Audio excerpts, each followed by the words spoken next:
তো হ্যালো বন্ধুরা, সেন্টু অফিসিয়ালে আপনাদেরকে স্বাগতম। তো আবার একটা নতুন ভিডিও নিয়ে চলে এলাম আপনাদের মাঝে।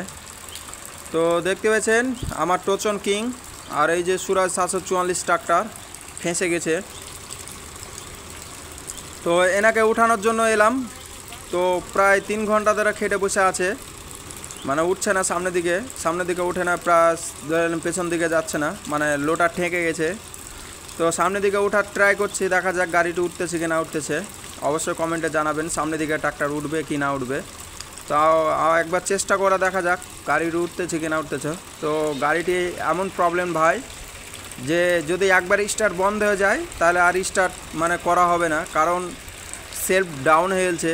তো সে কারণের জন্য স্টার্ট করাই থাকে, মানে স্টার্ট করার জন্য নিয়েছিলাম। তো দেখা যাক সামনের দিকে ট্রাই করে দেখছে। তো দেখতে পেয়েছেন চাকাতে একদম ধরেলেন ল্যাপার মতন লেপে গেল, আর দেখতে পেয়েছেন রসা ছিঁড়ে গেল। তো ভাই এই বিষয়টা একটা কথা বলি ভাই, যে বিশেষ করে রসাটা চিকন করে বাঁধাটা ভালো, কারণ এই রসাটা ছিঁড়ে গেল এখানটা রসা, কারণ হচ্ছে ধরেলেন মানে ছোট বড় করে রসাটা রেখেছিল, সে কারণের জন্য রসাটা ছিঁড়ে গেল। তো সামনের দিকে উঠলো না ভাই। তো দেখা যাক পেছন দিকে নিয়ে যাব, লোটারটা কেটে নিব। লোটারটা কাটার পর দেখা গেলো গাড়িটি উঠে যাবে আরামসে। তো এখন লোটারটা কাটবো। তো দেখা যাক রসাটা খুলে নেব, এখন পেছন দিকে লাগাবো। তো সামনের দিকে গাড়ি উঠবে না, কারণ ধুরি ঠেকে গেছে নিচে। তো লোটারটা কেটে রাখলাম। তো দেখতে পেয়েছেন লোটারটা নিয়ে আনলাম ওখান থেকে কেটে। তো দেখতে পেয়েছেন আমি ওকে লোটারটা নিয়ে আনলাম কেটে, অনেকক্ষণ ধরে কাটার পর নিয়ে আনলাম। তো জমির আলটা দেখেছেন কতটা উঁচু।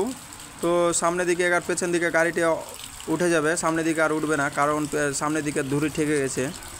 তো দেখা যাক গাড়িটি উঠবে কি না উঠবে।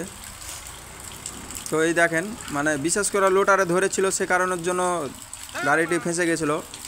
তো দেখতে পাচ্ছেন সামনের দিকে অনেকটা খাল হয়েছে, তো সামনের দিকে আগার চাকা ডুবে গেছে, এমন পরিস্থিতি মানে ঢুকে গেছে। তো একটা কথা বলি ভাই, যদি একবার ট্রাক্টর ফেঁসে যায় তাহলে এর মতন পাপের জিনিস কোনো জিনিস নাই। তো দেখতে পেয়েছেন প্রায় ধরেলেন 3 ঘন্টা ধরে খাটার পর গাড়িটি উঠতেছে। তো তবুও দেখতে পাচ্ছেন সামনের দিকে মানে সামনেকার চাকা, মানে যেখানে বড় চাকা ছিল সেই জায়গাটাতে ভেসে গেছে আবারও। তো ট্রাই করে দেখা যাক গাড়িটি উঠতেছে কি না উঠতেছে। তো আমি ওরাকে বললাম যে গাড়িটি উঠে যাবে ইনশাল্লাহ। তো দেখতে পাচ্ছেন গাড়িটি উঠলো, প্রায় ধরলেন 3 ঘন্টা খাটার পর ট্রাক্টরটি উঠলো। তো গাড়ি যদি ফেঁসে যায়, বিশেষ করে যদি লোটারে যদি ধরে থাকে, তাহলে একটা কাজ করবেন, সবথেকে ভালো উপায় হচ্ছে লোটারটাকে কেটে নেবেন কষ্ট মষ্ট করে, তাহলে দেখা যাবে যে আপনার ট্রাক্টর আরামসে উঠে যাবে। তো তো দেখতে পেয়েছেন যে ট্রাক্টর ওঠার টেকনিকটা আপনাদেরকে বলে দিলাম। যদি লোটার যদি ফেঁসে যায় তাহলে আপনারা সহজ উপায় করে ট্রাক্টরটি এই লোটারটা কেটে নেবেন, তাহলে আপনাদের সুবিধা হবে। তো আশা করি আমার ভিডিও ভালো লাগলে অবশ্যই আমার চ্যানেলটিকে সাবস্ক্রাইব করে যাবেন।